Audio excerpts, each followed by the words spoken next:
Hello, friends, and welcome back to the Bad Decisions Club presents The Dancing Hut of Baba Yaga. I very nearly said killing my friends there. I've been doing a lot of XCOM recording, and, it feels a little bit too on the nose. But no, this is Dungeons & Dragons, this is the Dancing Hut of Baba Yaga, and these are my wonderful, fantastic, amazing players. Let's start with Gail. Why don't you tell us a little bit about who you are and who your character is? And by the way, I think you leveled up. We did. We'll talk about that in a moment, I think. Just tell me who you are and who you play.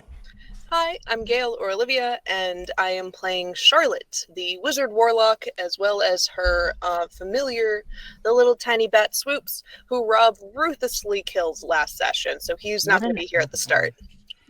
I just made the tactically sound... Never mind. Jeff, who are you? Who are you playing? Hi, everyone. I'm Jeff Holland. I play Calder Creed, resident sorcerer, and current avatar project recipient. And yes, I also leveled up, and we'll see what happens there. Yes, Jeff is one of my psionic operatives in my Killing My Friends XCOM campaign, which you can find at youtube.com/gamingmathematically. Flawless, absolutely flawless. Jen, who are you? Who are you playing? I am Jen Winterrose, also known as the Swedish Geekball. I am playing the Widow Maven Iron Ladle, and she is the dwarf barbarian fighter. And finally, we have the esteemed M. Who are you? Who are you playing? I'm M. I'm usually known as One Silver Key in all of the places that exist. I am playing Delmain. Yeah. He doesn't have a last name. Well, he does, but it's his own. Maybe he did at one point, right? Fucking sold that. He's like Madonna. He doesn't need a last name anymore. You kind of don't need it once you reach that point. That's fair. That's, I'll take it. Yeah, I'm playing Delmain. He's a paladin cleric. It's been a hot minute. It's been a little bit. Yeah, we don't record these super duper often, especially during the holidays. So, thankfully though the last session was absolutely packed, the recap can be pretty brief if we want it to be, right? We started Two things happened. We started with a conversation with Tasha. Mm-hmm. Again, the Tasha, and got a general idea of what her plans were. Yeah, that's her right there. Got a general idea that she,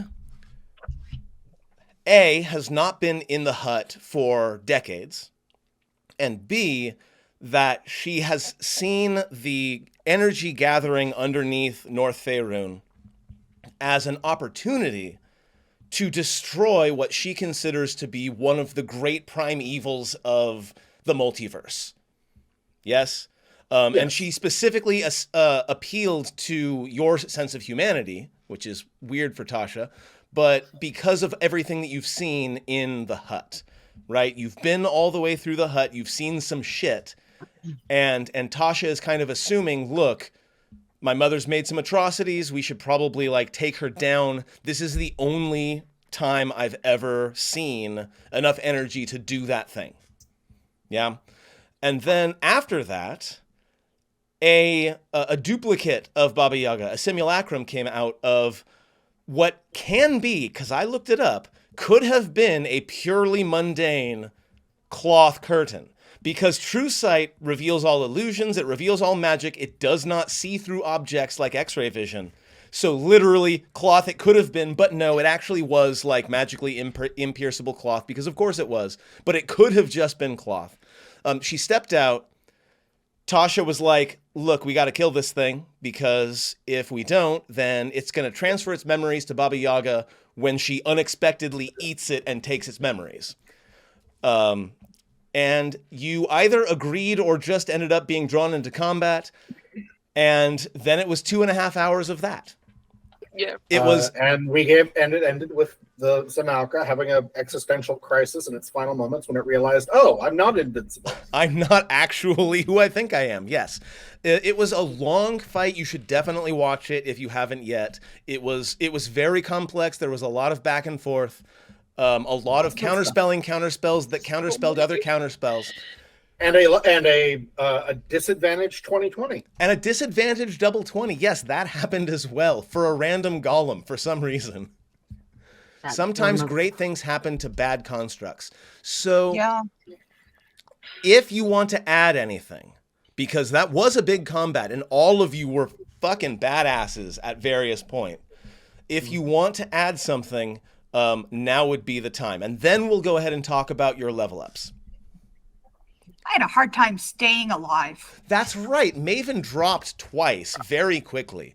And I had considered at the time dropping 4 Eldritch Blasts onto you while you were down to like force all those death saves.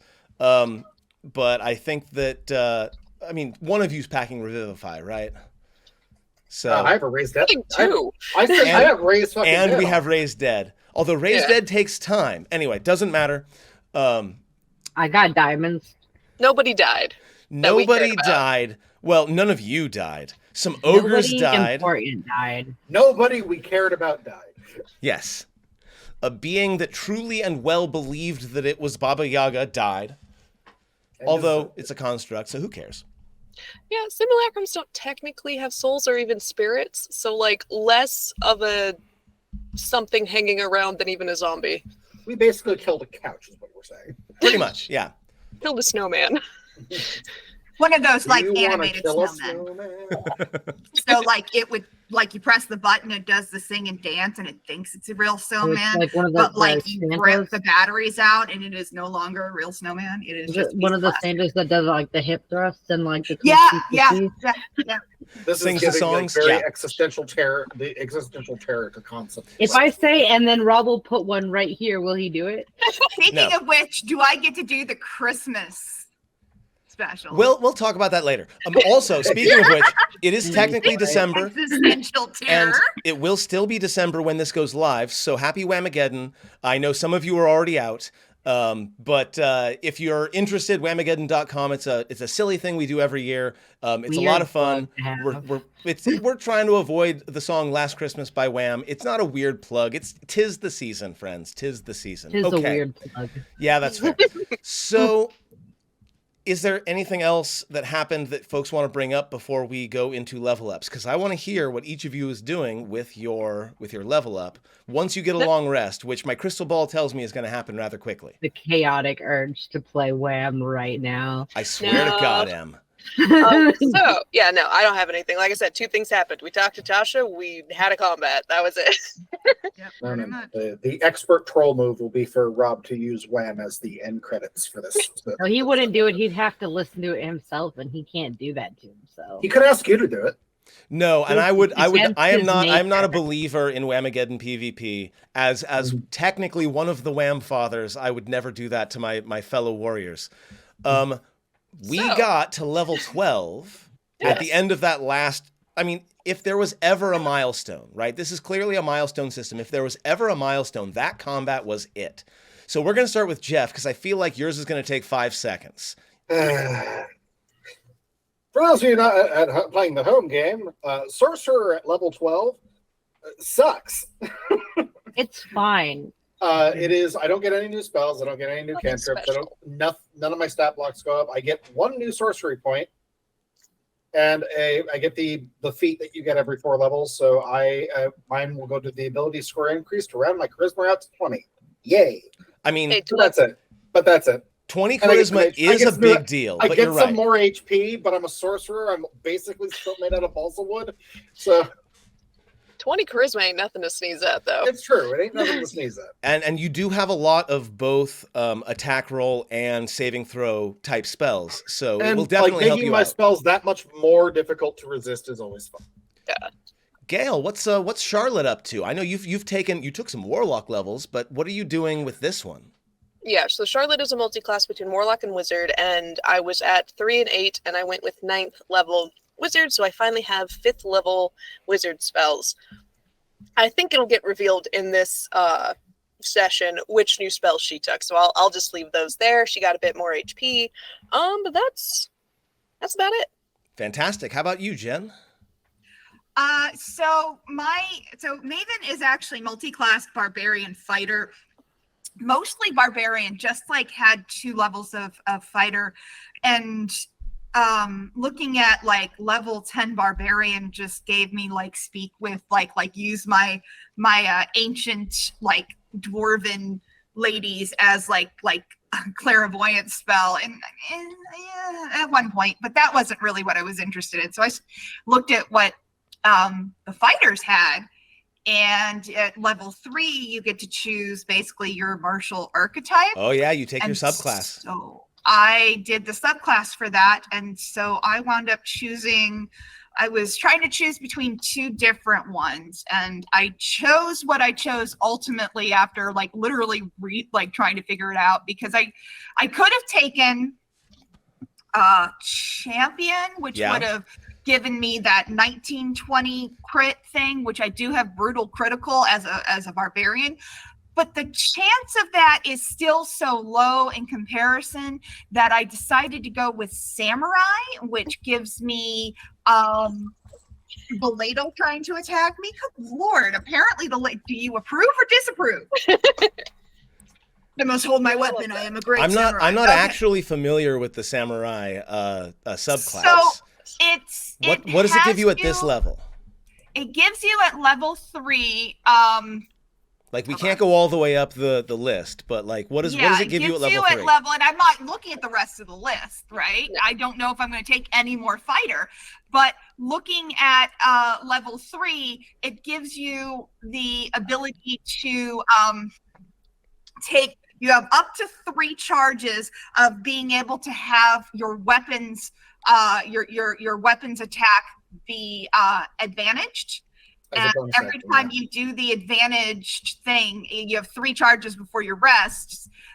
Every time you do the advantage thing, you also get a number of temporary hit points based on like levels. So I'll get +5 temporary hit points. A spoon samurai. I love it. Having the extra hit points and the advantage to some of my, and it's all, not just one, it's all of your weapon attacks during a turn. Yeah. And you get several. I get several. Yeah. So that's kind of, I thought that's terrifying. Like smart. That's terrifying. It's a bonus action to activate, and once it's on for the turn. So. That is horrifying. I would have recommended champion, but that sounds really good too. That sounds really great. And also the idea of like the honorable spoon samurai is deeply appealing to me. You also get a proficiency of your choice. So I took athletics, and then you get to learn a language of your choice. And I chose Infernal because of that nice man who I talked to in the museum. He was very nice. He was very, very nice. Very polite. He was very, very nice. Yeah, he was very polite. Now you can read the Cookbook of the Dead. And now I can read the Cookbook of the Dead. Yeah, I'm probably not going to wanna, but. And then finally, M, what is Dell doing for level 12? So Dell is a paladin cleric with 8 levels of cleric and 3 levels of paladin, and I took my 4th level in paladin, which gave me cool rad things such as the tough feat. Yeah. And I think with that, friends, are we ready to go ahead and get started? Mm-hmm. I think so. All right. I've been looking forward to this session for a while, so let's go ahead and do it.